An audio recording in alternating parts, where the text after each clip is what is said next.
Alright folks, it's time for another dramatic blog reading.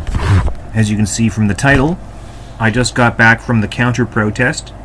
Which counter-protest, you might ask? The counter-protest against All-Quds Day, which Doug Ford, just like a few days before it, came out and said, oh no, we should ban this. And of course, you may have seen Goldie Gamari quite aptly tweeted, you should have banned it years ago. This is a last-minute opportunistic stunt. And as you'll see from the article, I said at the event that he should be apologizing to her. Let's share my screen and get started. Share my tab. I'll get faster at this as I do more of this. You know I usually play piano on here, but here's my article.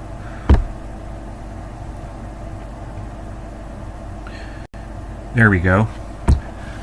And yeah, this says dramatic blog reading, but this might be a bit more like the Supreme readings that I do of the SEP, since it's a bit more philosophical in content, and I might have a bit more commentary rather than performance of the text. But we'll see. I think I'll have lots of commentary because, as it says, I just got back from this event, so that what better time? Some of my readings are of articles that I wrote like a year before I read them out, but this just happened today, so the present tense is true. Without further ado, I just got back from the counter-protest against All-Quds Day. I arrived as the crowd was thinning out, when the time was ripe for discussion, real discussion. As I approached the U.S. consulate that was just shot up from the west, I saw a few IRGC families with their flags and indoctrinated small children get into cars. Where are the monarchists, I thought to myself, my people, eager for the sight of a lion and sun flag. As I came to the area, I found two people holding a giant banner about the Shah and greeted them, Javeed Shah. They were standing with their backs to a wall, not in the main area of the square. Did the police make them move? I asked, and basically, yes, the police set up fences dividing the two groups, making dialogue pretty difficult, as they had done before at Christie Pitts. It's good I arrived, for while the monarchists were 600,000 strong on February 14th, and I was there too, they were saving their energy today. The IRGC All-Quds Day people outnumbered them, and my voice had a place I had not expected.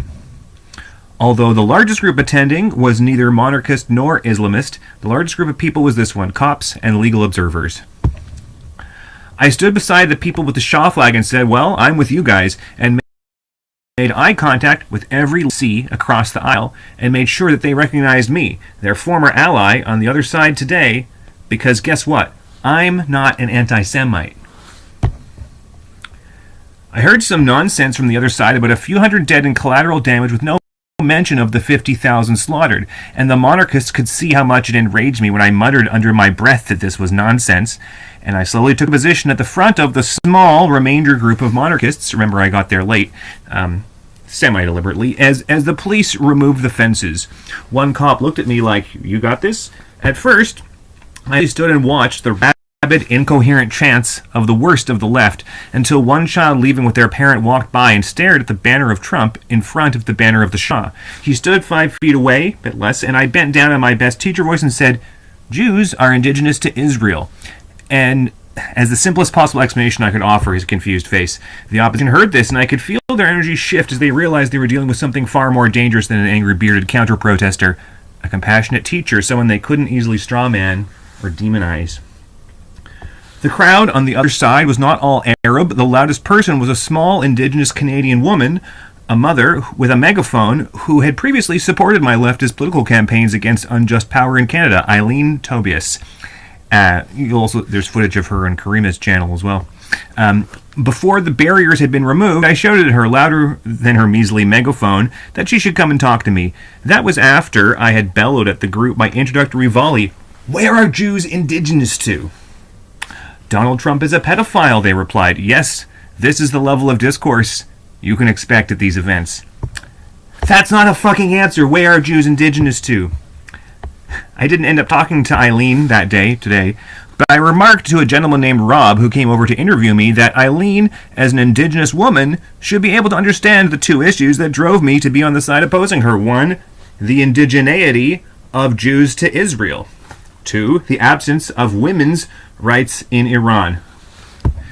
Not to mention the rights of children and Muhammad's pedophilia, which I didn't even get into because, to be honest, the other side enjoyed saying the word way too much with some kind of sick, maniacal grin on their faces every time they said the word. I will let you draw your own conclusions about Islamists who smile when they say the word, but I've never smiled when using that word, and I don't enjoy the topic. I immediately clarified for Rob that I have always supported a two-state solution, even though that can get you killed in Israel, and that the other side, in my experience, is the one making the indigeneity argument in the first place. I explained that the discourse has been poisoned, in that we used to talk about one-state versus two-state solutions, and that today we have this river-to-the-sea nonsense that is not a good bargaining position, and that they should be able to understand this as people who hate Bibi. The conventional wisdom is that there are people like him who wanted to make sure a two-state solution would never happen, and funded Hamas and did similar things to make sure the two-state side became ridiculous, and it has worked. They have become ridiculous, and I said so as I glanced at the manic IRG seers while talking to Rob. He started asking me various questions about ancestry and indigeneity testing, and I told him that race is a social construct. That's why people get results that keep changing from genetics companies when the definitions change, and that I would never give my DNA to some corporation to clone me in a work camp someday. I told him he was confusing two questions: the age of Palestinian claims to indigeneity and the age of Islam, which is a very young religion. I explained that I supported a return to pre-Abrahamic polytheism, both Arabic and Levantine, that monotheism is cultural genocide, and that we can't have this idea that only one culture's God is real. I explained that human rights trump religious freedom, and that this even entails the abolition of childhood circumcision. He asked me if I believed that everyone worships the same God, the usual Unitarian position, and I said no. I think everyone worships different gods, plural. That your religion is whatever drives you crazy, and that your gods are whatever you worship, that some people worship money. Rob had also asked me at the outset what I thought about Al-Quds Day. I replied quite simply, it's anti-Semitic. I said loudly for all the cops to hear, Doug Ford trying to ban it is an opportunist stunt. He needs to fucking apologize to Goldie Gamari. I could see some cops biking off as I said this were seemingly thankful that it was discussion time now, not protest time. My interview with Rob should go up on his channel. He's going to contact me, and I'll put the link up here. And you will see what I have missed in recounting our discussion, but the core message I want you to take away is this. Abandon leftist causes which embarrass the left. These include 1. Support for Islamic theocracy.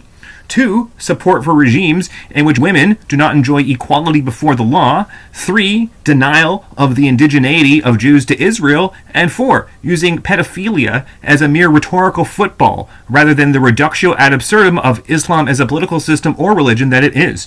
That leftists are using claims of Trump's pedophilia to support anti-Semitism and Muhammad's pedophiliac regime is truly wretched. Go give your head a shake. The legal observers also seemed to notice that I was no longer wearing their token orange toque, having pledged to wear my hair down for a month when Iran is free. Well, I started when the Ayatollah died. I have also parted company with the NDP over this issue, founding the new Anarchist Party of Canada. I cannot work with a party literally held hostage by terrorists, which includes both the ONDP and Doug Ford's PCs. And speaking of freedom, Rob asked me about freedom, and I reminded him of the Free Canada people, and I told him that if you asked any one of them if they meant positive or negative liberty, they didn't know. And just as a two-state solution became co-opted and thereby sabotaged by ridiculous river-to-the-sea rhetoric, quote-unquote freedom movements have been co-opted by corporatism, by conflating freedom with negative liberty, non-intervention. And that as a socialist, I support the positive liberty of social programs, not mere non-interference. And here today, the women and people of Iran need our intervention for their freedom. Freedom is not non-interference. That is a corporatist lie that enables the worst of pathetic, cowardly bystanderism on the left. Grow up and intervene. If you really support quote-unquote freedom, whether you're a government or an individual, do something actively that increases someone's options, and demand that governments do the same. And then read McCallum's now classic account of why even positive versus negative liberty is a false binary. Be non-binary about freedom itself, not some mindless, polarized ideologue ranting in the street. I explained to Rob that ultimately everyone should become a philosopher, that is what I truly believe. Rob also asked me about Zionism, and I told him it means many things. He asked me if I believed 98% of Jews were Zionists. I again corrected him that Zionism means multiple things.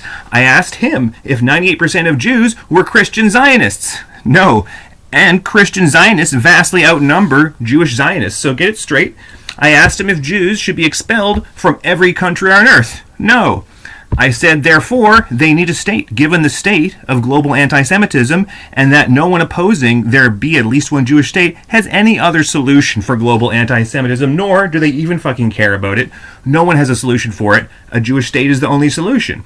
Then where should this state be? They proposed Uganda long ago. Some people say America, but there is no real option available other than Israel. Jews could easily be expelled from America. These protesters prove it.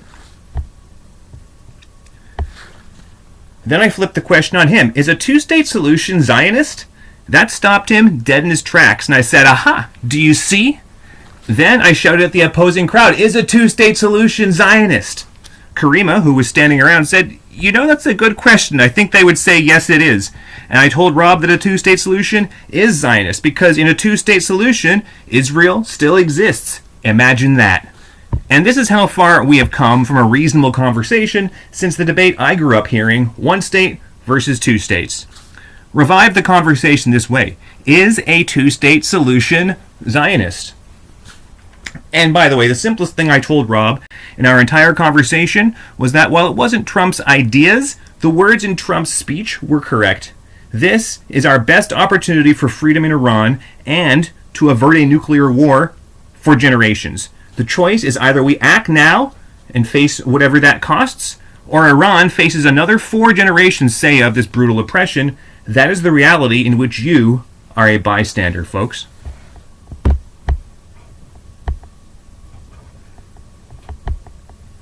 Peace.